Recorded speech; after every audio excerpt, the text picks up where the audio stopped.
그러셔가지고요. 예, 그래서 일단 뭐 시작하죠. 2부 제목은 포스트 코로나 사회를 상상한다고 을지대 김재희 선생님, 그다음에 포스텍의 김기흥 선생님 두 분 발표가 예정돼 있습니다.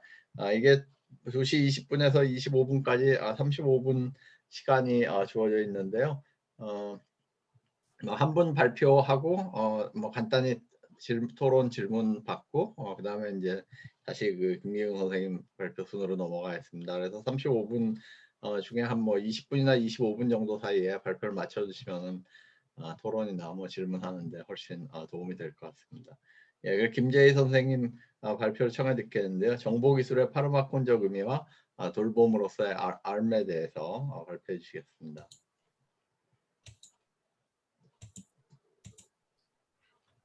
네, 보이시나요? 네. 예, 잘 보여요. 예. 저는 그 앞에서 그 기조발제 하셨던 내용에 그 방향에 동의를 하고요. 그런 방향에서 포스트 휴머니즘과 포스트 코로나 사회를 상상하는데 필요한 기술 철학적 사유 하나 소개해 드리고자 합니다. 제가 빠르게 읽는 것으로 진행을 할게요. 자발적 기업과 도구적 기업. 자, 이 부분은 제가 빨리 넘어가겠습니다. 플라톤은 파이드로스에서 참된 인식과 관련된 영혼의 활동으로 아나무네시스와 하이퍼무네시스를 구분한다. 둘 다 기업, 상기로 번역할 수 있으나 아나무네시스는 자신의 내부에서 과거의 내용을 그대로 떠올리는 자발적 기억이고 하이퍼무네시스는 상기 대상과 전혀 다른 외부 대상, 하이퍼무네마타의 도움으로 과거 내용을 떠올리게 되는 도구적 기억이다. 이때 플라톤은 당시 대표적인 하이퍼무네마타, 즉 기억을 돕는 도구였던 문자를 영혼의 순수한 기억 능력과 진리와의 관계를 훼손하는 것으로 폄하한다.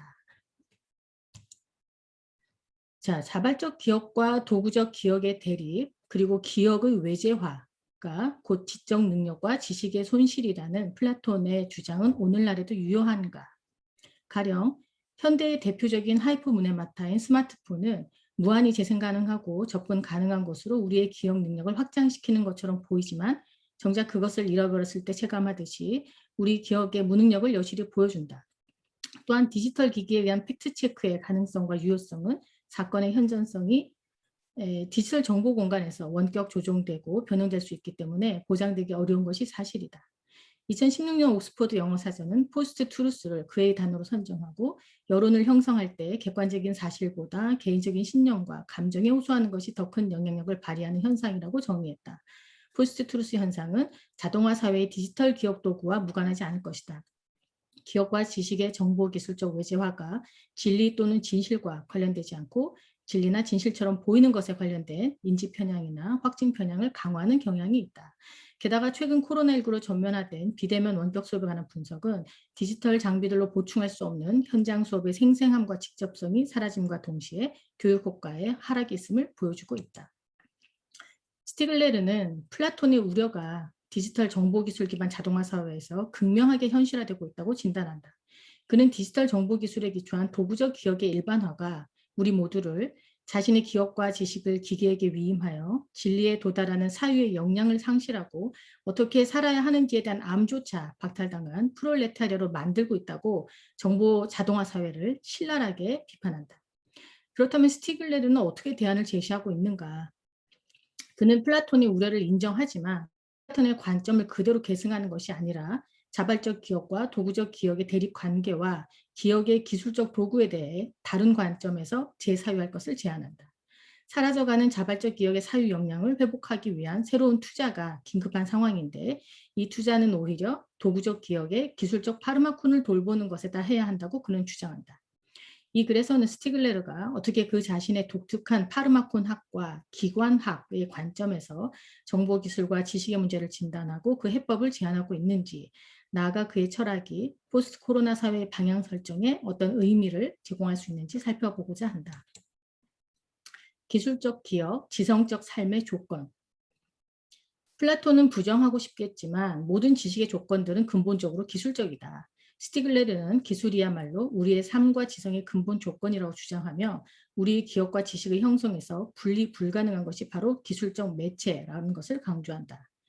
데리다는 플라톤의 약국에서 기억의 원초적인 기술성을 밝혀내고 있는데 스티글레는 이로부터 기억 기술의 파르마콘 논리를 가져온다. 데리다에 따르면 도구적 기억과 자발적 기억의 대립과 분리는 불가능하며 양자는 대체 보충에 분리 불가능한 관계를 맺고 있다. 문자는 파르마콘이다. 즉, 말 대신에 말의 의미의 보존과 반복 가능성을 보장하는 약이면서 동시에 다양한 해석과 오해의 위험 속에서 말의 의미를 훼손할 수 있는 독이다. 말의 약점을 보완하는 문자의 보충은 말의 불완전성과 결여를 전제하므로 말에게는 오히려 필수적인 대체인 것이다. 따라서 문자는 말이 가능 조건이면서 동시에 불가능 조건이다. 무엇보다 자발적인 기억 자체가 과거의 보존과 재생이라는 문자의 특성에 이미 오염되어 있어서 그 자체로 순수한 역량이 아니라 오히려 그보다 더 원초적인 글쓰기의 흔적 위에서나 가능한 것이다. 스티글레드는 이러한 데리다의 통찰에 기초하여 문자가 대표하는 모든 기억 기술은 파르마콘으로서 사유 능력과 지식의 근본 조건, 즉 가능성과 불가능성의 조건이라고 이해한다. 스티글레는 또한 앙드레 루루아 구랑으로부터 기억의 기술적 외재화가 인류학적 토대를 갖는다는 통찰을 가져온다. 르루아 구랑에 따르면 인간은 직립보행과 더불어 자유로워진 손으로 도구를 만들고 고개를 들게 된 얼굴로 대화할 수 있는 언어를 만들었다. 인간은 기술적 도구나 언어와 같은 인공물들로 그 자신을 외재화한다. 스티글레르는 이것의 의미가 단지 돌도끼에서 인터넷이나 핵무기에 이르기까지 도구들을 만들고 사용한다는 것에 있는 것이 아니라 그렇게 인공적 도구들을 만들면서 제3의 기억을 창조한다는 것에 있다고 이해한다. 스티글레르는 인간의 생물학적 진화가 기술적 진화, 기억의 물질적 외재화와 더불어 진행되며 특히 인간이 자연 선택에 의한 적응의 한계를 넘어설 수 있었던 것은 제3 수준의 기억을 발명한 덕분이라고 본다. 1차 기억이 유전적 또는 종적 기억으로서 유전적으로 결정된 방식으로 행위하게 하는 기억이라면 2차 기억은 후생 발생적 또는 신경적 기억으로서 신경계를 가진 생명체들이 갖는 과거 경험들에 대한 기억, 즉 개나 말의 훈련 가능성이 보여주듯이 후천적 학습을 통해 새로운 행위를 할 수 있게 하는 기억이다. 3차 기억은 후성 대통 발생적 또는 기술 논리적 기억으로서 기술적 대상의 형태로 외재화된 기억이다. 이 기억은 개체의 후성 발생적 경험에다가 세대 간의 공유된 경험의 개통 발생적 축적에 결합하여 이루어진다. 경험의 세대 간 전승과 공유, 이것은 유전적 프로그램이나 개인적 경험에서 유래하지 않는다. 종적 기억이 개인의 경험에서 벗어나 있고 신경적 기억이 해당 신체와 더불어 사라지는 것이라면 기술적 기억은 유산으로서 누적되고 세대를 거쳐 전승된다. 3차 기억은 자발적이면서 동시에 도구적이다. 개인의 내면화된 경험이 외재화되어 집단에 공유되고 다시 세대를 거쳐 다른 개인의 내면에 전승되는 방식으로 내부와 외부, 산 지식, 죽은 지식의 대립을 가로지르기 때문이다. 인간화는 바로 이 3차 기억의 형성과 더불어 진행된다. 스티글레르는 이러한 기억의 외재화 과정을 또한 체외기관화 과정이라고 해석한다. 체외기관화는 기관 발생의 일종으로 살아있는 것은 아니지만 유기체의 생존에 필수적인 기관들, 비생물학적인 인공적 기관들을 만드는 작용이다. 체내기관 발생이 유기적 기관들을 만드는 것이라면 체외기관 발생은 비유기적이지만 유기화된 기관들, 즉 기술적 인공물들을 만드는 것이다. 3차 기억은 인류의 체외기관화 과정의 열매이다. 생물학적 삶이 종들의 체내기관 발생을 통해 진화한다면 지성적 삶은 체외기관 발생에 의해 진화한다. 루루와 구랑에 따르면 원시 인류는 타제석기를 만들 때 아무렇게나 만드는 것이 아니라 깎는 방향과 모양이 어떻게 나타날지 미리 예상하고 이미 잘린 단면들과의 관계를 고려하면서 즉 과거의 파지와 미래의 예지를 종합하면서 만든다. 삶의 지식은 뇌, 손, 몸의 형성과 변형과 같은 유기적인 형태뿐만 아니라 도구, 기술, 언어와 같은 비유기적인 형태로도 물질화한다. 스티글레르는 기술적 존재가 인류의 외재화된 기억이자 객관화된 지식이라는 점에 주목하여 그것은 단지 물질적인 것이 아니라 하이퍼 물질, 즉 유기화된 비유기적 물질이라는 점을 강조한다. 따라서 스티글레르는 기술적 존재들로 형상화되는 기억의 외재화와 체외기관화는 지성의 감퇴나 지식의 손실이 아니라 오히려 지성적 차연의 특징이라고 이해한다. 글쓰기가 말의 의미를 철자법적으로 차이화하고 시간적으로 지연시키듯이 인류의 최외 기관하는 생물학적 삶의 욕망을 다른 차원으로 승화시키는 차연이다. 인간의 삶은 단순히 생명 논리적인 것이 아니다. 인간화는 충동의 만족을 지연시킬 줄 아는 지성적 역량에서 비롯한다. 지성적 삶은 유기화된 비유기적 기관들의 장착과 더불어 발달한다. 그런데 유기적인 체내 기관들과 달리 비유기적인 체외 기관들 사이의 관계는 체외 기관들은 신체로부터 탈착되고 분리되어 시공간을 가로지를 수 있는 기관들이라는 점에서 비결정적이다. 그래서 체외 기관하는 지성적 삶을 가능하게 하는 것이면서 동시에 불가능하게 하는 파르마콘 논리적 상황을 야기할 수 있다. 따라서 중요한 것은 지성과 체외 기관 사이의 대체 보충적 차연의, 즉 지성적 삶을 보충하는 체외 기관이 지성적 삶을 대체하게 되는 그런 관계에 주의하며 파르마콘적 기억 기술을 돌보는 것이다. 인류의 지성적인 삶은 스티글레르에 따르면 심적인 개체화, 집단적 개체화, 기술적 개체화의 분리 불가능한 3중 개체화에 의해 구성된다.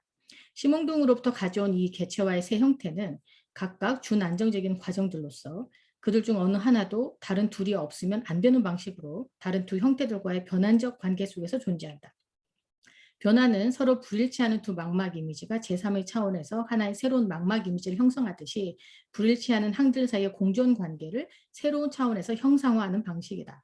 나의 개체화는 우리 안에서, 우리의 개체화는 나들 사이에서, 나와 우리의 관계는 기술적 환경 안에서 각각 변환적으로 발생한다.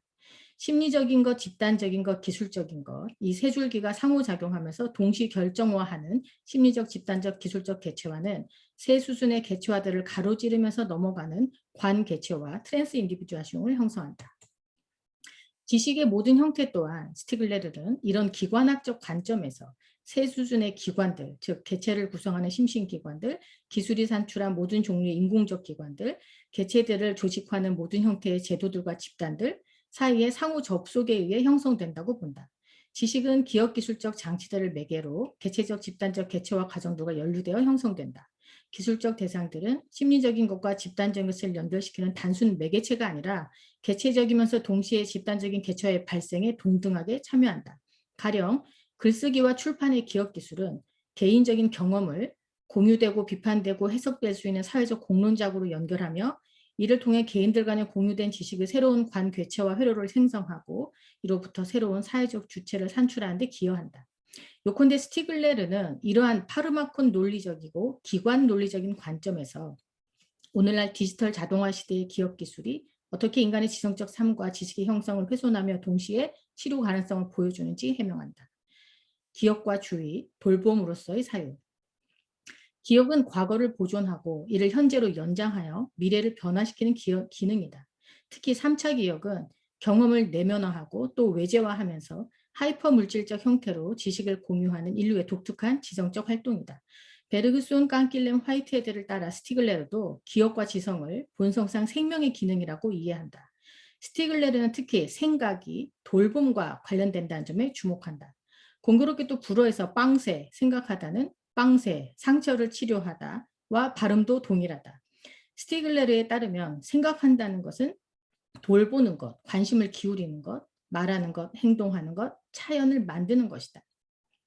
무언가에 대해 생각한다는 것은 그것에 대해 단지 아는 것에 그치는 것이 아니라 그것에 주의를 기울이고 돌보면서 삶을 변화시키는 것, 한마디로 삶에 대한 주의이다. 스티글레르는 오늘날 디지털 기억 기술에 의한 주의의 포획이 심각한 문제라고 지적하는데 이는 주의가 그 자체로 돌봄을 함축하는 것일 뿐만 아니라 심리적 개체화와 집단적 개체화의 인터페이스가 되기 때문이기도 하다. 주의는 라틴어 아텐데레, 주의를 돌리다, 환자에게 주의를 기울이다, 병을 돌보다에서 파생된 단어다. 주의를 기울이다는 돌보다와 동의어이다. 그런데 관심 대상을 향해서 주의를 기울인다는 것은 단지 대상에 집중한다는 것에 그치는 것이 아니라 대상에 대해 사려 깊다는 태도를 취하는 것이기도 하다. 이 사려 깊음은 문화적 태도로서 일종의 사회적 현상이다. 주의는 동물도 갖는 경계와 달리 사회적 특성을 갖기에 교육을 통해 형성되어야만 하는 것이다. 다시 말해서 주의는 개체 차원의 심리적인 것이면서 동시에 집단 차원의 사회적인 것이다. 스티글레르는 이 주의가 없으면 심리적 집단적 개체화도 발생할 수 없다고 강조한다. 주의를 익히게 하는 교육은 심리적 개체인 사회적 존재가 그 자신을 심리적으로 또 동시에 집단적으로 개체화하는 과정이다. 심리적 개체는 끊임없이 변형되는 과정 속에 있으며 그 자체로 안정적인 상태나 동일자가 아니다. 심리적 개체화의 과정은 집단적 개체화의 과정 속에 기입되는 한에서만 가능하다. 심리적이면서 집단적인 개체화에 분리불가능한 두 차원들 사이 연결이 형성되고 구체화되는 것은 바로 교육 안에서다. 주의의 형태들이 정교화되는 것은 집단적 경험을 배우면서 세대들의 축적된 경험을 유산으로 받으면서 개별 기억들의 관개체화를 통해서 교육을 통해서 이루어진다. 삶을 꾸려가는 데 필요한 노하우, 생활 기술, 인지적이고 이론적인 지식들은 모두 주의의 형태들에 속한다. 말하기, 글쓰기, 활쏘기, 도구 사용하기, 계산하기 등 수천 가지 방식으로 사물을 다루는, 즉 돌보는 것을 배우는 것은 체외 기관화가 인류의 삶의 초기부터 요구하던 알미다. 문화는 개별 경험이 집단화되는 과정, 즉 심리사회적 기억이 기술적으로 외재화되고 매체화되어 관계체적으로 전승되는 과정에서 발명된 주의 형태들의 세대 간 전송이다. 모든 사회들은 주의 형태들, 지식의 유행들, 관심과 돌봄의 체계들, 자신과 타자를 돌보기 위한 기술의 유형들, 문화적 유형들에 의해 특징 지어진다.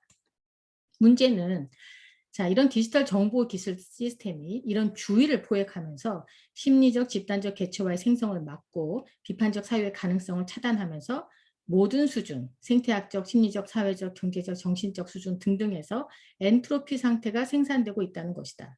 스티글레르는 이런 상황이야말로 현 단계의 기억기술, 초물질적인 체외 기관화 상태에 대한 주의, 돌봄을 투여해야 할 때라고 주장한다.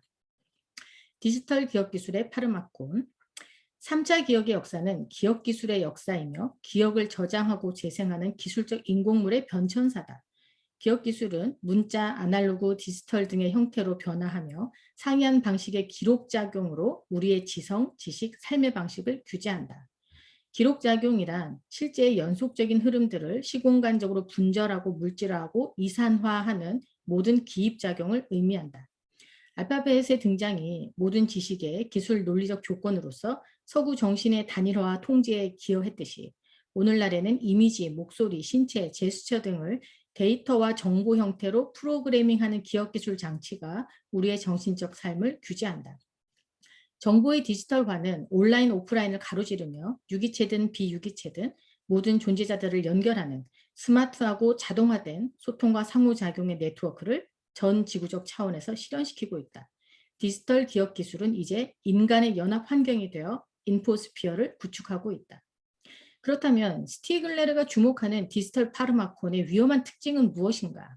한마디로 계산적 정보가 지식을 대체하고 자동화된 알고리즘이 삶에 대한 주의를 포획하여 삶의 기회, 즉 삶을 살아갈 줄 알을 낳는 지성의 독특성을 제거한다는 것이다. 자동화 사회에서는 데이터와 계산이라는 기술 논리적 도식이 정보의 선택, 해석, 결정 능력을 제거한다. 모든 종류의 데이터 계산으로부터 파생된 정보들 사이에서 선택하는 것은 주체의 해석과 결정에 달려있다. 그러나 지속적으로 기록되고 분석되고 모델링되고 예측되며 추천을 통해 특정 행위를 유도하는 빅데이터와 AI의 결합 시스템은 추천 알고리즘에 따라 자동으로 구성되는 프로필 주체를 만들어낸다. 스마트 마케팅과 인지 자본주의가 계산될 수 없는 지성적 예지와 목적 의식성을 자동 생산된 예측으로 대체하며 24/7 자본주의, 24시간 7일 동안 내내 노동한다는 거죠. 그런 자본주의라 부르는 것을 위한 알고리즘적 통치성을 수립하고 있다. 자동화된 지식은 더 이상 사유를 필요로 하지 않는다. 알고리즘의 힘은 앤더슨의 말대로 결국 행위 규범이나 삶의 모델을 산출하던 이론의 쇠퇴로 이어질 것이라고 스티글레르는 진단한다. 정보 자동화는 또한 문화와 상징계를 형성하는 관개체화 과정을 침해한다. 언어의 다양성은 관영어와 개인어, 두 차원의 변환작용으로 형성되는 관개체화를 통해 이루어지는데 언어적 수행들을 재설정하는 기술 논리적 수행성이 대화에서의 기호적 다양성과 의미의 지성적 확산을 평균치의 계산적 통제 아래 놓으면서 언어 수행 능력을 광범위하게 궁핍화한다. 어휘력 부족이나 맞춤법 제대로 쓰기 능력의 하락은 글쓰기의 자동 완성과 자동 교정 기능의 효과 때문이다. 스티글레르는 유치원부터 대학까지 생리학적 크레틴병과 같은 지성적 크레틴병이 확산되고 있다고 일갈한다. 관용어와 개인어 다양성의 엄청난 축소는 지성에 기초한 지식 형태들의 파괴와 빈곤화로 이어진다. 닫힌 집합과 폐쇄적 조작자들을 통해서 점점 더 해체되고 덜 복잡해지고 있는 소셜 네트워크는 일종의 엔트로피다. 이해의 분석적 기능을 자동화하는 언어 산업의 기록작용은 관용어와 개인어의 강화보다 전 지구적 차원에서의 언어 살해에 기여하며 관개체와의 새로운 회로 생성을 막고 있다. 무엇보다 주의의 상업적 포획이 지연된 시간의 제거를 통해 탈지성화와 지식의 해체를 가속화한다. 디지털 기술은 소비 자본주의 생산자들에게 막강한 힘을 부여한다. 거대한 스케일로 외과적으로 세분화된 방식으로 의식들에 접근 가능하다. 엄청난 수의 소비자나 사용자의 데이터를 채굴하여 욕망과 행위를 통제할 수 있다. 디지털 연합 환경에 노출되어 있는 어린이와 젊은이들의 주의를 포획하여 교육을 통해 전승되는 지식을 내면화할 시간과 사유 능력을 빼앗는다. 가령 문자적 기억 기술은 본질적으로 시간적 지연을 수반한다. 사건을 포착해서 보내는 것과 그것을 받아서 해석하는 것 사이에는 코드와 탈코드와의 시간적 간격이 있다. 그러나 디지털 기억 기술은 정보를 빛의 속도로 전송하며 이해와 해석에 요구되는 지성의 활동과 시간적 지연을 제거하고 자동화한다. 지연된 시간의 제거는 자발적 기억을 위한 모든 기회를 앗아간다. 정보의 증가는 지식의 증가로 이어지지 않는다. 정보는 늘 현재하고 있지만 그 가치는 신속하고 신선한 상품으로서의 가치일 뿐 항구적이고 영속적이며 반복 가능성을 갖는 지식 가치를 제공하지 않는다. 스티글레르는 디지털 기억 기술에 의한 자동화 사회가 기술적 인식, 지성적 종합 능력, 발명 능력을 가진 기술자 주체가 아니라 기억과 지식을 기계들에게 위임한 사유 무능력자, 과거에 기초하여 미래를 변화시켜가는 개인적 집단적 예지 능력이 박탈당한 프롤레타리아를 산출한다고 진단한다. 본래 생명적 개체와 심리적 개체의 연합된 환경은 단순히 외부 환경이 아니라 체화되고 뿌리 박혀 있는 삶의 존재 조건이며 관개체적인 것으로 변환할 수 있는 잠재적인 바탕이다. 그리고 관개체적인 심리적 집단적 개체와 더불어 생산되는 것은 새로운 지식과 사회적 구조들이다. 그러나 디지털화된 연합 환경은 오히려 문화와 지식 형성을 위한 관개체화 과정을 해체하고 타지와 예지의 지적 종합 능력이 사라진 탈개체화된 가분체들, 즉 심리적 집단적으로 개체화된 존재가 아니라 분석적으로 분해되고 확률 계산적으로 소집되고 구성되는 데이터 집합체를 산출한다. 스티글레르는 이런 탈연합되고 탈유기화된 상징적 환경에 놓인 인류적 공경, 그러나 기억의 기술적 외재화와 체외 기관화가 항상 불가피하게 하게 하는 공경을 축소시키는 생명적 기능으로서 지식의 새로운 형태를 창조해야 한다고 주장한다. 계산에서 돌봄으로 하이퍼문에마타의 활용. 스티글레르는 마치 탈이 난 몸을 돌보면서 망가진 정신력을 회복하듯이 지성적 삶을 회복하기 위해 기술적 파르마콘을 돌봐야 한다고 주장한다. 이것은 디지털 기술 환경에 저항하거나 적응하는 방식이 아니라 새로운 기술적 실천들을 채택하는 방식이다.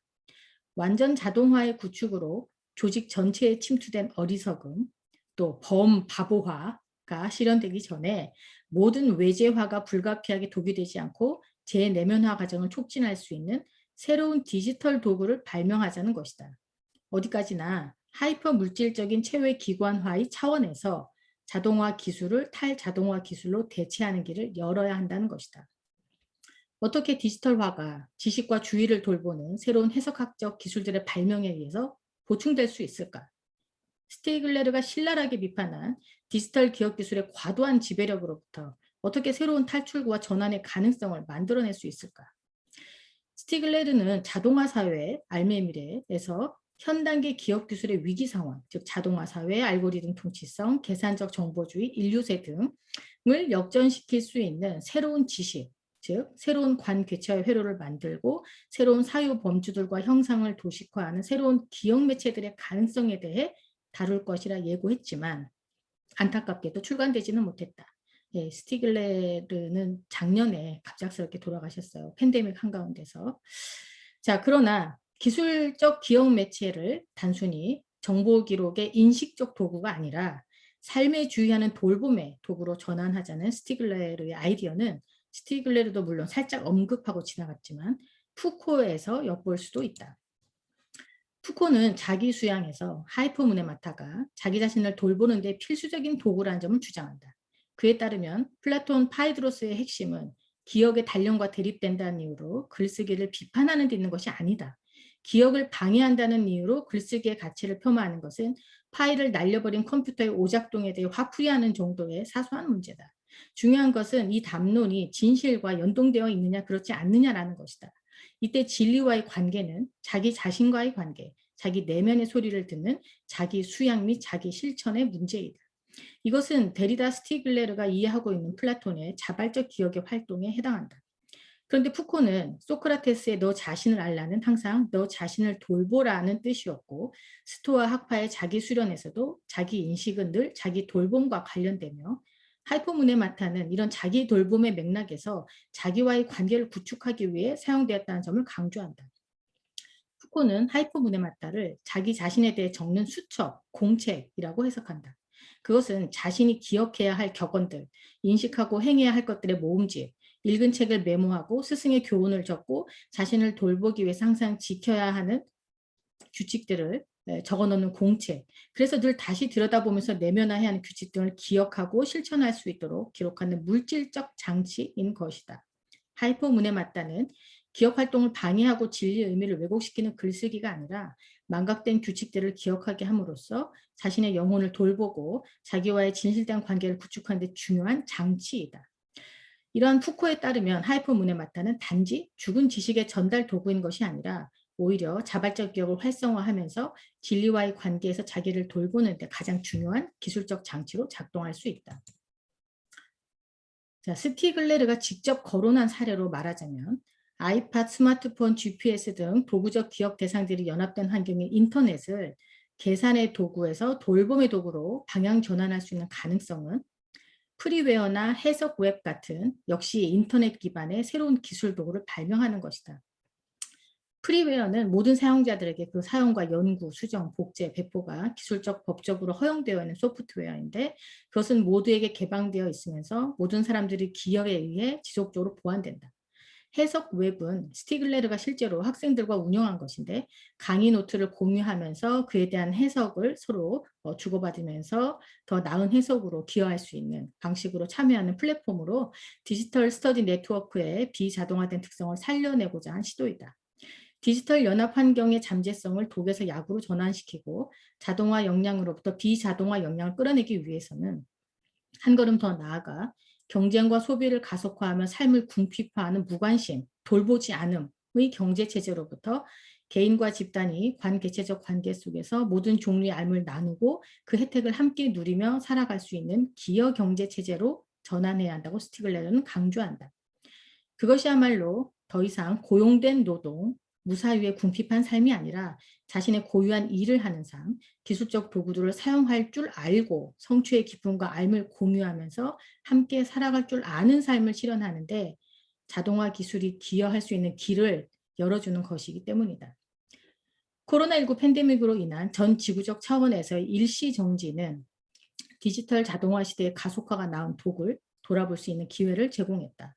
코로나 팬데믹이 야기한 인류의 전환점에서 디지털 정보 기술에 대한 스티글레르의 파르마콘 논리적 사유는 예기치 않게 코로나가 가져다준 지연된 시간 속에서 우리의 기술적 지성에 주의를 기울이고 우리의 삶을 돌보면서 인류가 과연 어떤 방향으로 새로운 기술 도구와 새로운 기업 기술 체제를 발명해야 할 것인지 숙고하게 한다. 네, 이상입니다.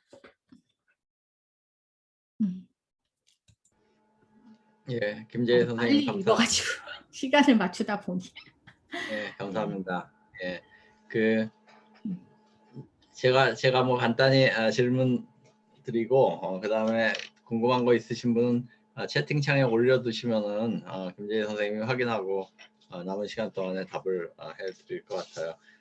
저는 그 마지막에 어쨌건 그 한국에 잘 소개가 안 된 스티글러의 그 기술 철학에 대해서 이렇게 잘 소개를 해주셔가지고 굉장히 그 좋은 발표, 아주 유익하고 많은 사람에게 도움이 되는 그런 발표인 것 같고요. 근데 제가 뭐 평소에 좀 궁금했던 거는 그 파르마콘이라는 이런 개념, 그러니까 기술이 약도 되고 독도 된다라는 이런 개념이 그 한편으로는 뭐 프랑스 철학의 배경에서 데리다의 그 어떤 자기 선생이었던 그런 배경에서 나온 거기도 하지만은 또 다른 한편에서 보면은 그 기술에 대해서 굉장히 뭐라 그럴까 조금은 낙관적인 이런 생각을 담고 있지 않나 하는 생각이 들어요. 그러니까 뭐 소위 말하는 기술의 가치 중립성, 기술은 좋게 쓰면은 좋은 것도 되고 나쁘게 쓰면 독도 되고 나쁜 것도 되고 하는 그런 어, 기술에 대해서 좀 약간 그냥 흔히 좀 나이브하게 생각할 때 우리가 갖는 그런 생각과 어떻게 다른지 스티글러의 그 파르마콘이라는 개념이 특히 이제 그 정보기술 얘기를 하면서 스티글러가 그 정보기술이 사람을 이제 착취하고 인간을 굉장히 바보같이 만들고 뭐 그렇지만은 또 그걸 잘 쓰면은 어떤 뭐 심지어 해방의 도구 같은 것도 될 수 있고 뭐 그러면서 플랫폼 이코노미 같은 것을 통한 아까 말씀하신 뭐 기여의 경제 이런 얘기를 하기도 하고 하는데 이게 좀 너무 낙관적인 생각 아니었나. 지금 보면은 플랫폼 이코노미가 사실은 보는 사람을 가장 잘 착취하는 이런 수단으로 작동하고 있고, 예, 그리고 뭐 스티글러가 또 3D 프린팅 나왔을 때는 3D 프린팅의 어떤 가능성 이런 것도 굉장히 높게 평가를 하면서 생산 자체가 이제 탈중심화되는 이런 사회를 만들 수 있다고도 얘기하는데 그거 역시 또 굉장히 그 낙관적인 생각으로 제가 보기에는 그렇고요. 그래서 결국 그 기술을 팔마콘이라고 보는 것 자체에 어떤 이 사람의 그 실제 기술에 대한 어떤 진단 같은 거에 한계 같은 게 있지 않나 하는 뭐 그런 생각이 듭니다. 예, 그래서 뭐 그런 그게 제 코멘트고요. 네. 예. 기본적으로 뭐 파르마콘 그러면 양날의 칼이라는 의미로 느껴지니까 굉장히 어떻게 보면 소박한 의견으로 보이죠. 네. 뭐 그런 측면이 없지 않아 있어요. 스테르글레르가 이제 굉장히 그 프랑스 철학의 특징이 있어가지고 복잡한 개념화를 가지고 와서 설명하고 하긴 하는데 제가 봤을 때는 이제 기본적인 입장이 하이퍼 머티리얼 에피스테몰로지다. 그러니까 뭐냐면 우리가 보통 유물론 그랬을 때 물질과 정신을 나누고 물질의 어떤 그 문제점의 연상선에서 뭐 정신이라든지 인문학적인 역량을 강화하다든지 이런 식으로 해결책을 강구할 수가 있는데 스티글레르는 기본적으로 이제 유물론적인 관점에서 보는데 그 유물론이 뭐냐면 그냥 머티리얼리즘이 아니고 하이퍼 머티리얼리즘이에요. 지금 현재의 물질적 환경, 기술적 환경인 거예요. 그러니까 기술적 환경에서 야기되는 인류세의 문제라든지 뭐 자동화 시스템의 문제라든지 뭐 정신의 빈곤화 문제라든지 다 기술적 물질성, 하이퍼 물질성의 문제이기 때문에 거기에 대한 어떤 그 비판을 굉장히 신랄하게 하고요. 그 아주 어느 누구보다도 정말 자동화 기술이나 이 정보 기술에 대해서 굉장히 안 좋은 그 비판을 굉장히 독하게 합니다. 그런데 출구는 뭐냐 하면 우리가 정신력을 강화하거나 이런 데서 찾는 게 아니에요. 어차피 기술밖에 없는 거예요. 유물론적인 사고이기 때문에 그 토대인 기술적 물질 자체를 변화시키는 수밖에는 답이 없는 거죠. 이제 그거를 어떻게 전환시키느냐가 이제 관건인데 그게 이제 굉장히 어려운 것이 그러려면 뭐냐 그 이제 막시즘적으로 얘기해서 하부 구조, 경제적인 토대나 산업의 구조나 이런 것들이 기술적 지식을 뭔가 이렇게 기여적인 방식으로 공유하고 뭔가 이렇게 그 우리가 앞에서 얘기했던 포스트 휴머니즘적 방식 어떤 그 산업화된 그 기업의 이익이나 이런 쪽이 아니라 뭔가 이렇게 네겐트로피적인 그 인류세의 문제를 극복할 수 있는 방향으로 전환할 수 있는 어떤 계기가 제공이 돼야 되거든요. 그래서 유물론적이고 막스적인 어떤 하부 구조의 어떤 그 변화, 경제적 토대의 변화를 주장하는데 그것을 전부 이제 기술성의 관점으로 보는 거죠. 예. 그러니까 출구가 없어요. 기술을 변화시키는 수밖에는. 그거를 통해서만 우리의 지식이나 어떤 정신성이나 이런 것도 사실은 변화가 가능한 거예요. 예. 음, 그게 네. 어떻게 보면 좀 스티글러의 강조점이라고 봐야 되지 않을까 싶어요. 예.